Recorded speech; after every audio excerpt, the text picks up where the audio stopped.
Savez-vous que notre planète a subi de très nombreux changements avant de devenir la Terre que nous connaissons aujourd'hui? Aujourd'hui, la Terre est toujours le seul corps céleste où l'on sait avec certitude qu'il y a de la vie. Qu'est-ce qui a créé tout ce que nous connaissons aujourd'hui sur notre planète? Découvrons-le ensemble dès maintenant.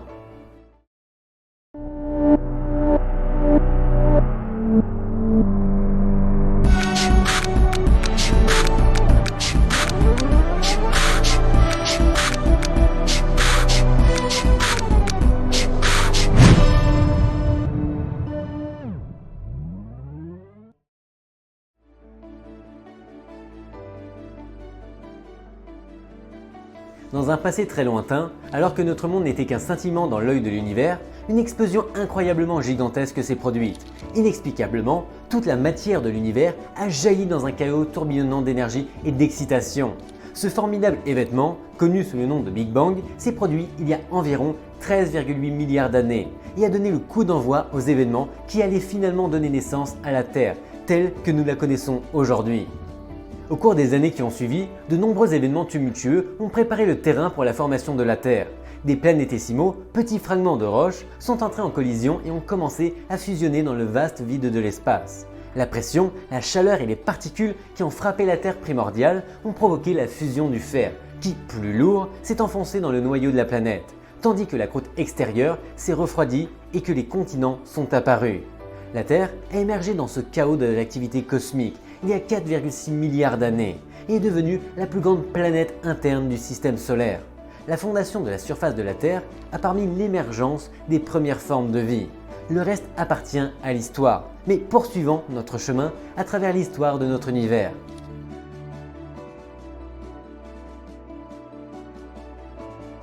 Il y a bien longtemps, les étoiles brillaient dans le ciel nocturne, mais il n'y avait aucun signe de la Terre animée que nous connaissons aujourd'hui. Il n'y avait que l'étoile montante, le Soleil, entouré de poussières stellaires. Mais la gravité a fait son œuvre, et les poussières se sont assemblées, devenant de plus en plus grosses, jusqu'à ce que les planètes se forment, y compris notre Terre. Il y a environ 4,6 milliards d'années, les choses étaient un peu différentes. La Terre était brûlante, et avec des températures supérieures à 1200 degrés Celsius. Elle n'était clairement pas un endroit idéal pour la vie. Il n'y avait pas d'oxygène, l'atmosphère était remplie de dioxyde de carbone, d'azote et de vapeur d'eau.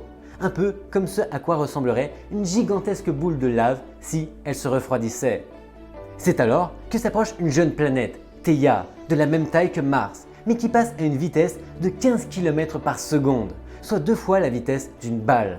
La collision a été foudroyante, projetant des millions de tonnes de débris dans l'espace. Puis, sous l'effet de la gravité, ces débris ont tourbillonné ensemble jusqu'à ce que la Lune se forme. Un rocher de 3500 km de diamètre en orbite autour de notre planète, beaucoup plus proche à l'époque qu'elle ne l'est aujourd'hui. Cet acte puissant et destructeur de Theia est à l'origine de la formation de notre Terre et de notre Lune. Il nous a permis de vivre et de respirer dans le monde tel que nous le connaissons et aimons aujourd'hui.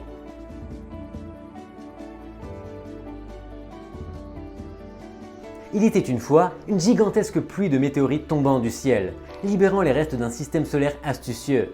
Parmi eux se trouvaient de minuscules cristaux à la structure cubique, semblables à notre solaire bien-aimé, mais contenant de minuscules gouttelettes d'eau. Cette pluie s'est poursuivie pendant des siècles, laissant suffisamment de temps pour que des mares d'eau apparaissent sur la terre ferme. Le noyau de la Terre était encore en fusion à cette époque, mais la surface était suffisamment refroidie pour former une croûte, ce qui donnait à la planète l'aspect que nous lui connaissons aujourd'hui. Malheureusement, la planète tournait beaucoup trop vite pour être considérée comme calme et paisible, créant une méga tempête tumultueuse. Couplée à la proximité de la Lune, elle a donné lieu à l'apparition de marées colossales qui ont parcouru toute la planète. Enfin, après 3,8 milliards d'années, la surface de la planète a été recouverte d'eau et de petites îles se sont formées à partir de roches en fusion qui ont percé la croûte et se sont refroidies. Ces îles sont ensuite devenues les premiers continents. Malgré l'existence d'une atmosphère, la vie n'avait pas encore fait son apparition, car l'atmosphère était toxique et les températures encore toujours très élevées. Cependant, la situation allait changer lorsque des météorites ont continué à pleuvoir, apportant davantage d'éléments à la Terre et les dissolvant dans les océans. Ce processus, associé aux éléments chimiques et minéraux des météorites, a modifié la composition des eaux et des océans, créant une soupe chimique. Nous ne savons pas comment ni quand ces produits chimiques se sont combinés pour donner la vie et remplir les os d'organismes microscopiques, mais nous savons que les premiers habitants de cette planète étaient des bactéries unicellulaires qui ont perduré pendant des centaines de millions d'années. Oui, je sais, nous sommes clairement les descendants de bactéries. N'est-ce pas incroyable ?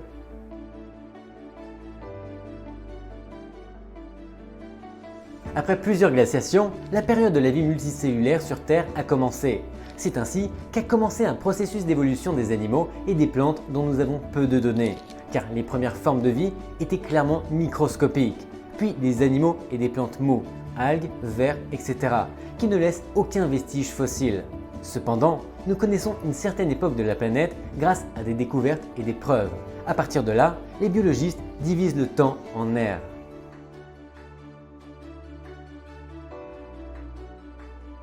C'était une époque où les trilobites, les mollusques et les crustacés se déchaînaient et où les eaux étaient pleines de vie.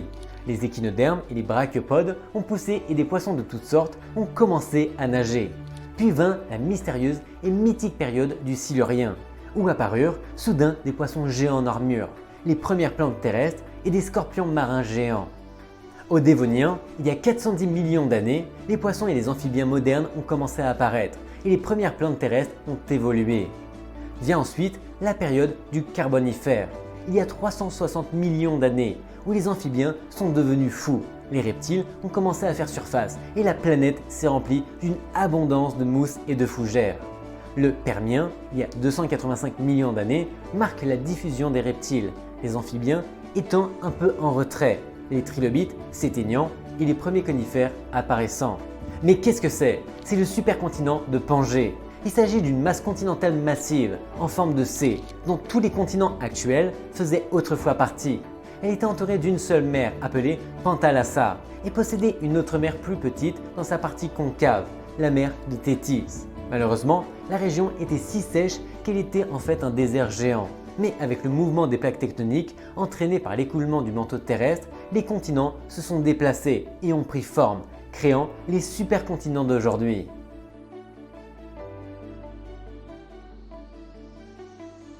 Enfin, dans un pays lointain, très lointain, en fait c'était il y a 65 millions d'années, c'était une époque de grands changements sur notre chère planète. La Paléocène a été le point de départ de tout cela, lorsque les mammifères sont apparus en abondance.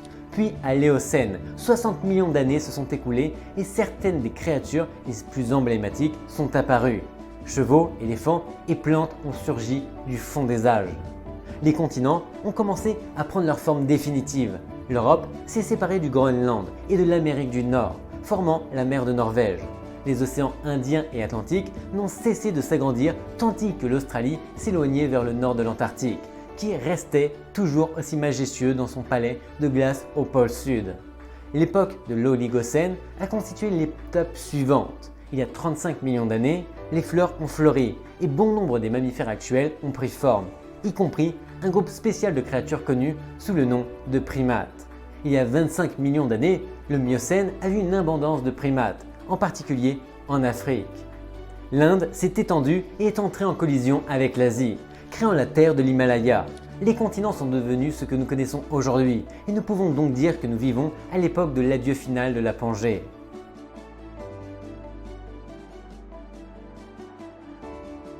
Et voilà, du Big Bang à la soupe primitive en passant par les Pangées, notre planète a subi des changements monumentaux pour devenir celle que nous connaissons et aimons aujourd'hui. Et bien qu'il soit difficile de l'imaginer, cette transformation est en cours depuis des millions et des milliards d'années et se poursuivra probablement pendant des millions et des milliards d'années encore. Alors la prochaine fois que vous contemplerez le ciel nocturne, rappelez-vous que la Terre évolue et change depuis la nuit des temps. Et qui sait quel changement passionnant l'avenir nous réserve. Merci d'avoir partagé cette aventure, on se voit vendredi prochain pour un nouveau voyage. Bye bye.